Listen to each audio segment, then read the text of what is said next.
tapi di hati punya keinginan, tapi nggak sempat minta. Di hati punya keinginan, tapi nggak sempat minta. Contoh begini.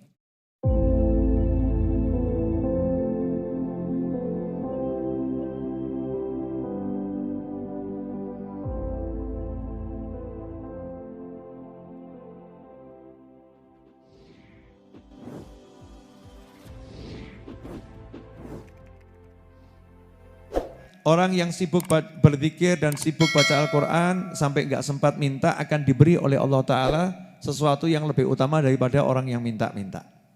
Nah ini satu cara yang digunakan ulama kalau mau minta baca Al-Quran yang banyak dulu. Jadi sibuk baca Al-Quran tapi di hati punya keinginan tapi nggak sempat minta. Di hati punya keinginan tapi nggak sempat minta. Contoh begini, ada satu santri pingin nasi goreng buat nanti berbuka. Misalnya santri pengen nasi goreng buat nanti berbuka. Gak sempat ngomong sama panitia.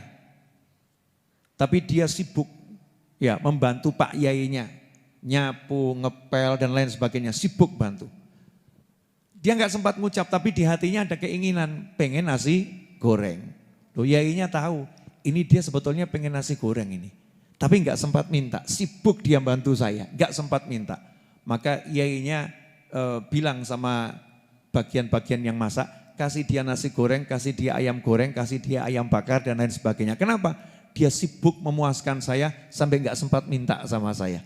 Kan begitu ya?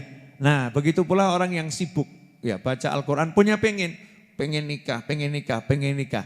Belum sempat ngucap tapi sibuk baca Al-Quran, terus sibuk zikir. Maka apa yang ada di hatinya tuh pengen nggak sempat diucapkan, akan dikasih sama Allah Ta'ala lebih dari yang dia inginkan. Dan ini dipakai oleh para ulama jadi metode kalau hajat mau kabul. Makanya kalau hajat mau kabul baca Al-Quran dulu baru minta. Ya baca Al-Quran dulu baru minta. Zikir dulu baru minta. Bukan minta dulu baru zikir. Karena itu jadi amalan para habaib, para kiai. Kalau mau punya hajat suruh baca Yasin. Mau punya hajat suruh baca sholawat. Ya kan? Disibukkan sholawat dulu, zikir dulu, ngaji dulu, mau punya hajat suruh hatam Quran dulu. Setelah itu baru minta. Ini semua diambil dari hadis tadi, siapa yang sibuk baca Al-Quran, siapa sibuk zikir dan baca Al-Quran, sehingga nggak sempat minta akan diberi yang lebih utama daripada orang-orang yang minta.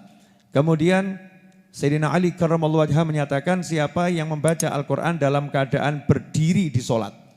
Jadi sholat sunnah itu orang boleh berdiri, boleh duduk, sholat sunnah. Kalau sholat fardu wajib berdiri. Nah ini kalau ada orang sholat sunnah, yang satu berdiri, yang satu duduk, sama-sama baca Al-Baqarah. Pahalanya banyak mana? Pahalanya banyak yang berdiri. Kenapa? Yang berdiri untuk setiap huruf dia mendapatkan 100 kebaikan, sementara yang duduk untuk setiap huruf dia mendapatkan 50 kebaikan. Kenapa 50 kebaikan? Nah, lebih kurang capeknya kok sama duduk. Ya, yang satu sama berdiri. Ini dalam keadaan sehat. Ya, dalam keadaan sehat, nggak ada illah, nggak ada penyakit, nggak ada halangan untuk berdiri. Sehat. Tapi kalau ada orang yang sakit, memang nggak mampu berdiri, lain urusannya. Kalau orang yang sakit nggak mampu berdiri, dia dalam keadaan duduk, pahalanya sama dengan berdiri. Sebab kalau dia sehat, dia tetap akan berdiri. Innamal a'malu binniyat. Tapi ini enggak. Wah kalau berdiri capek, Beb, 1 juz berdiri. Udah saya pakai kursi saja, saya mah duduk saja. Sehat dia duduk, boleh. Kalau itu bukan sholat fardu, boleh. Tapi dapat pahala 50 kebajikan untuk 1 huruf. Kalau sholat fardu wajib berdiri bagi yang mampu. Kalau enggak berdiri, enggak bisa. Itu harus dilakukan dengan bil qiyam. Kemudian di luar sholat, entah tadarus, entah baca sendiri, ya di luar sholat. Kalau membacanya itu dalam keadaan toharoh, ya dalam keadaan dia bersih, suci, ya toharoh, suci, maka dia mendapatkan pahala sebanyak 25 kebajikan. Tapi kalau di luar sholat dalam keadaan gak punya wudhu, gak suci, tapi dia hafal, ya dia hafal, atau dia mungkin pakai mushaf yang ada terjemahannya. Kalau ada terjemahannya kan tanpa wudhu itu boleh disentuh, karena terjemahannya itu lebih banyak daripada mushafnya. Atau dia pegang mushaf aplikasi, karena aplikasi mushaf bukan mushaf, sehingga menyentuhnya tidak memerlukan wudhu aplikasi ya. Tapi kalau wudhu lebih utama. Ini dia nggak wudhu, dia baca aplikasi atau terjemahan Al-Quran, mushaf yang ada terjemahannya, atau mungkin dia dengan hafalan, maka pahalanya 10 kebajikan untuk satu huruf. Misal saya baca Al-Ikhlas, Bismillahirrahmanirrahim, Qul huwallahu ahad, nggak punya wudhu, maka pahalanya satu huruf 10. Tapi kalau saya dalam keadaan wudhu, pahalanya satu huruf 25. Ini untuk menyemangati orang, dikasih pahalanya beda-beda, biar orang bersemangat. Semangat apa? Untuk cari pahala yang paling besar. Karena itulah kalau kita lihat para ulama, wiridnya itu sholat, ya, dan wiridnya baca Al-Quran. Selain sholatnya istiqomah sekian rakaat tiap malam, tetapi juga mewiridkan Al-Quran, artinya berupaya khatam Al-Quran di dalam sholat. Itu ada beberapa habaib yang dalam sholat witirnya satu rakaat khatam Al-Quran, niru Sayyidina Utsman bin Affan radhiyallahu anhu, dan selalu milih posisi berdirinya lama, ngaji terus sambil sholat. Kenapa? Mau meraih pahala yang paling besar, gak mau pahala yang kecil, ya mau gaji yang besar, gak mau gaji yang sedikit. Karena apa? Karena iman bahwasanya pahala itu betul-betul ada. Pahala itu wujudnya ya ada pahala. Itu jadi surga itu ya benar. Dia jadi bidadari ya benar. Jadi sungai-sungai yang mengalir nanti di halamannya sendiri di surga ya benar. Baca Al-Quran itu membuat wajah bercahaya ya benar, diyakini. Makanya orang yang iman tersebut senang. Dikatakan orang yang nanti meninggal karena dia itu sibuk baca Al-Quran, dia ahli baca Al-Quran, itu banyak baik dari kisah-kisah nyata yang ada di kehidupan para aulia wassolihin, itu jasadnya nanti akan dijaga oleh Allah Subhanahu wa ta'ala.